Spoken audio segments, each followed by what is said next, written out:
Probleme de familie. De familie.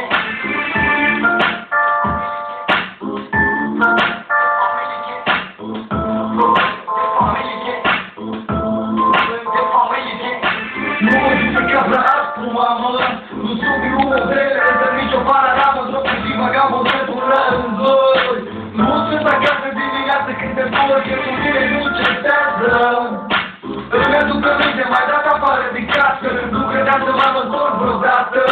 Nici o problemă, casa mea este pe stradă. Cu tovară și cu bulantii.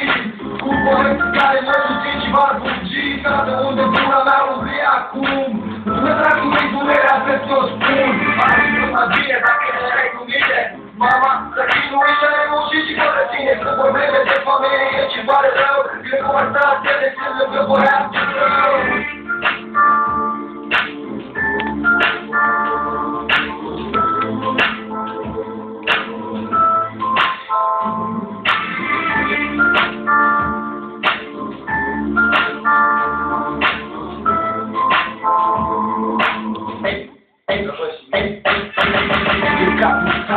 Să reușești o grămadă de probleme când îmi ești buzunare, oare, câte sucușarul a fost că cu bani de mâncare când e chiar bea noaptea târziu are impresii de mare val de gin scandalul în fiecare seară mama ta nu știe ca o sclavă să te duci la școală mă vrea tu să o duci mai bine în case bine sărăcia se menține vezi copiii numai piele și ochi gașonierele și goase din tot stomacul plătos bine să fie lumea asta când părinții te nu dau pe tine un șpipat strânge din timp să fie ce să fie probleme de familie.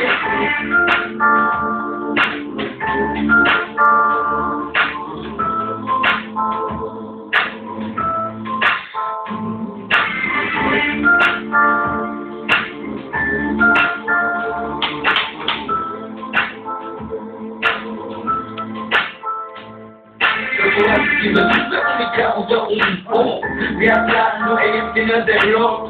Nu-ți vine să crezi când banii pe zi de muncă și atâtea guri pe ea încă sună la natația, dar prea multă importanță așa de multă încât a ajuns să o strească.